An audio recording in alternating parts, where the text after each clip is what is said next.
บายดีพี่น้องมาจุกจุกคนนะจ้าโตทุทุกินนมจะบนอนไร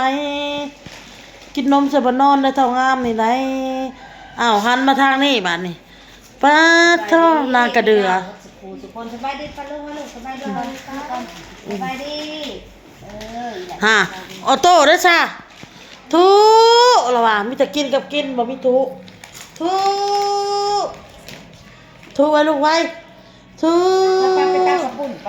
เด็กซื้อขนมมาให้คนละทงพี่น้องกินน้ำเอื้อยน้ำอ้ายแหละกินน้ำกันเท่านะกันละไปตั้งข้าวปุ้นตั้งมุกไปบัดอันนั้นหมู่บ่เต้มาเล่นน้ำมีอนกแน่พี่น้องอยู่ข้างนอกคนแหละสร้างสรรค์กันอยู่หลังบ้านนะพี่น้องเนาะทำไมจีดเรากินถ่ายคลิปกับมอดเพลงของเราหมู่บ่เต้มาเพิ่นมาเวียกก็เลยอ้วนกันออกมาเล่นอะไรซะอ้วนกันออกมาเล่นน้ำมันอ้นนี่แหละพี่น้องบ่เต้ไปเวียกบ่ได้มาเอาโต้อยู่กับไผออกมาซะลูกออกมา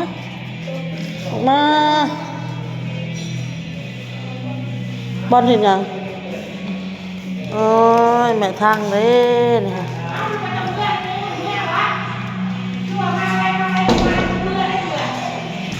บอลเห็นยังลูกสบายดีแน่ถ้ากินข้าวด้วยไม่เท่าสิตำกระปุ่นสุกินกระปิ่นใส่เอาอันนี้คือไห่บานี่เอาสบายดีแน่วิดีโอสบายดีมาเล่นเซโนมานี่อ้วนกันออกมาพี่น้องแก่งสวรรค์เขตแก่งยังเกาะ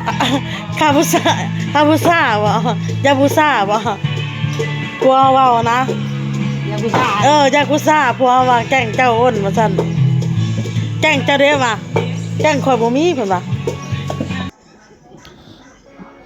แล้วก็ลูกชายหนุกเลยพี่น้องเด้อลูกชายก็ใหญ่เป็นบ่าวแล้วบ่ได้ออกจากข้างแม่ไปใส่ไปนำใหญ่แล้วก็ได้พี่น้องเอ้ยสบายดีพี่น้องสบายดีอีกครั้งนะพี่น้องเนาะวันนี้อ้นก็สิมาตำมะหูกินกับปิ้งปลาเด้อพี่น้องเด้อปิ้งปลาทูเมื่อวานนี่ก็หมู่คู่บ่เต้เด้อพี่น้องเด้อกับโนกเมื่อวานนี่ค่ะเพิ่นออกมาเล่นน้ำเนาะพี่น้องเนาะเพราะว่าแต่ละเทื่อส่วนมากมีแต่อ้นเข้าไปหาสินะมีแต่อ้นเข้าไปลิ้นบัดนี้ค่ะเปลี่ยนซุเพิ่นออกมาลิ้นน้ำครับแต่ว่าอ้นก็บ่ได้ถ่ายคลิปถ่ายยังให้มันจบเมื่อวานเนาะหมู่คู่เพิ่นมาลิ้นมายังกินน้ำเพิ่นอ้นก็อยากให้เพิ่นแบบกินสบายนะแต่ว่าอ้นก็ถ่ายเอาน้อยนึงเมื่อวานเดี๋ยวอ้นก็สิมาตัดต่อใส่คลิปมื้อนี้เอาลงเด้อพี่น้องเด้อ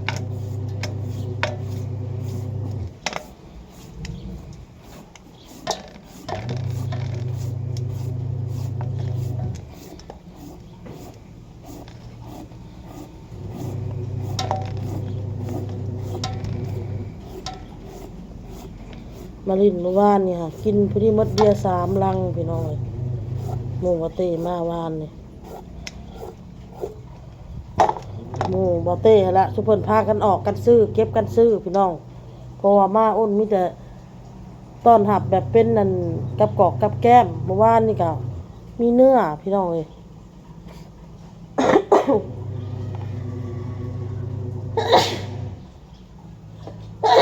โอ้ยจามแต่เศร้าๆพี่น้องอ้นน่ะจามตั้งแต่เศร้า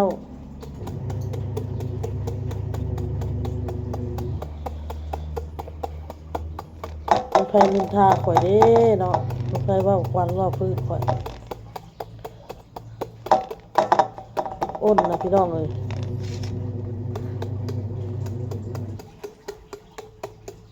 ดีใจแบบหมู่คู่มาหามาเล่นน้ำอยู่เงินดีใจเลยพี่น้องเลย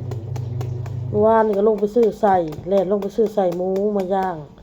ซื้อผักบงมาพัดเห็ดผักบงไฟแดงกับแก้มพี่น้องมีข้าวปุ้นน้ำแหน่ตำข้าวปุ้นแล้วก็ปิ้งตับปิ้งเนื้ออะไรพี่น้องเมื่อวานนี่ค่ะแล้วก็ลวกหมู3 ชั้นกินกับแจ่วส้มแจ่วซีฟู้ดนั้นลวกหมูเนาะทุกคนก็เป็นคนพากันซื้อน้ำพี่น้อง ก็เอิ้น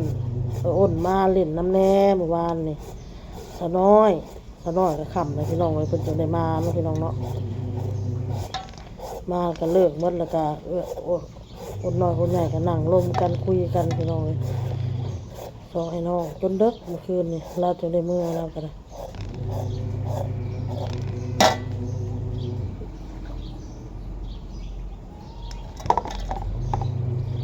บ่ได้ไปเฮือนเอื้อยก็3 มื้อแล้วพี่น้องบ่ได้ไปย้อนหยังพี่น้องเอ้ยบางทีเฮาก็เฮ็ดหั่นเฮ็ดนี่ในเฮือนในซ่านนี่น่ะปั่นผ้าอยู่นี่สิตากผ้านี่เฮ็ดกินนี่ถ่ายคลิปนี่แล้วก็พักผ่อนเพราะว่าเพิ่นก็หลายคนแล้วเฮาเกรงใจเด้อพี่น้องเอ้ยสำหรับอ้นน่ะพี่น้องเอ้ยบ่ได้เสียดายเหงื่อเสียดายแห้งดอกคือเอื้อยเพิ่นเอิ้นไปเฮ็ดไปหยังเอื้อยเพิ่นซื้อไปหยังบ่ได้คิดดอกเสียดายเหงื่อเสียดายแห้งนะคิดซะว่าเอื้อยให้เฮานี่แฮงมากพี่น้องมากกว่าอีกเนาะพี่น้องเนาะแต่ว่าเฮาบ่ยุ่งบ่ยากบ่ฆ่าเฮาก็ไปคันเฮาฆ่าเฮาก็บอกว่าเฮาฆ่าเด้อเฮาบ่ได้ไปเด้อ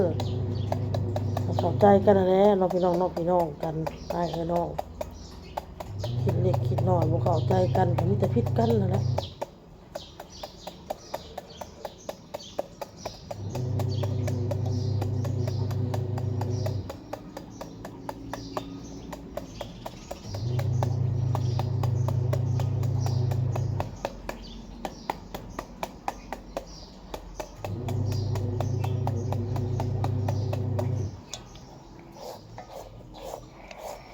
มีดนี่เข้าพี่น้องไม่ขีดแล้วผลเราเป็นกรีดนะเรากรีดใส่ขกให้พี่น้องเอาหนูเป็นเห็ดกรีดก็ได้เป็นเชียงหลบคมซ้ำคมหัวเข่าซ้ำ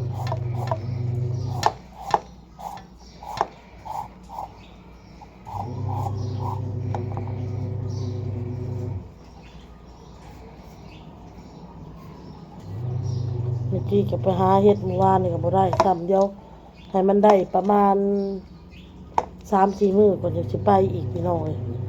เห็ดมันกระโป่งน้ำบ่ทันเนาะพี่น้องเนาะ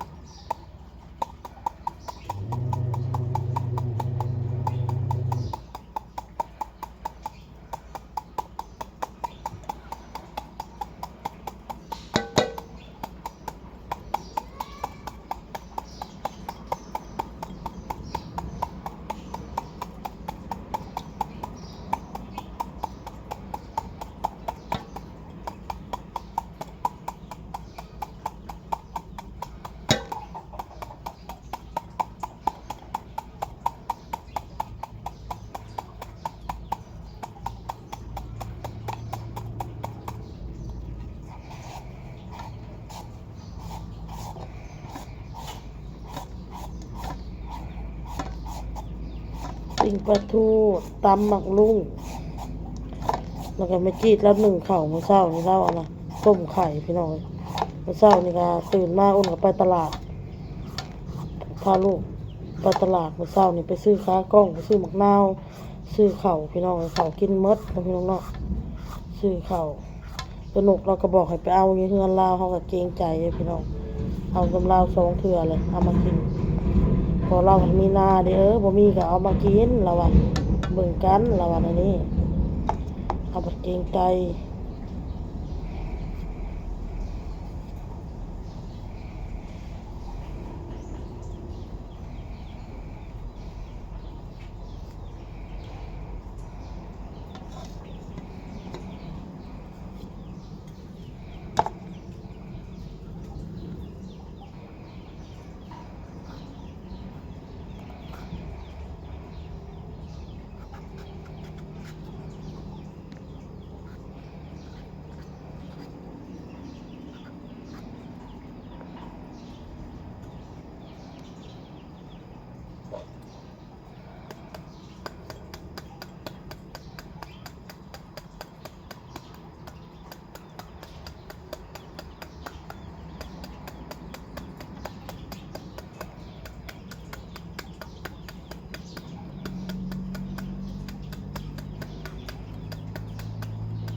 เมจิก็ได้คลิปเดียวเมื่อวานนี่ออโต้กับไข่พี่น้องออโต้ค่ะไข่บ่สบายเนาะพี่น้องเนาะเอายาให้กินเมื่อคืนเนี่ยคิงเย็นเลยแล้ว ตื่นมาเมื่อเช้าเนี่ยมาคิงฮ้อนอีกเอายาให้กินยาแล้วค่ะให้ไปตลาดน้ำแม่ให้สักงักเข้าอีต้นพี่น้องเอาไปน้ำอีกมื้อเช้านี่ก็ได้ให้เพิ่นอยู่ในผูกกับอ้ายเพิ่นไข่น่าจะไข่น้ำเป็นน้ำเหล้าอันลิ้นน้ำพลเด้อพี่น้องเด้อมื้อนั้นนั่นอ้นเขาเมาแต่เห็ดกินเนาะพี่น้องเนาะเฮ็ดออโต้กับลิ้นในแถวนี้แหละแถวในนี่แหละเมื่อแรกเพิ่นว่าอ้นน่ะคิดว่าลูกเขาลิ้นรถอยู่ในนี้แนมไปเพิ่นว่าหัวเปียกมันยูดอยู่ที่ระบบอยู่อันชายคาพุ่นโต่งน้ำพลอยู่โอ้ยตายเขามาแล้วก็ไปจับไปอาบน้ำอาบในแล้วก็เข้าไปเอานมให้กินแล้วก็นอนรับก่อนสิรับก็ต้องเจ็บพี่น้องออโต้ก็ต้องเจ็บก่อนถ้าบ่เจ็บไปแม่นบ่รับพี่น้อง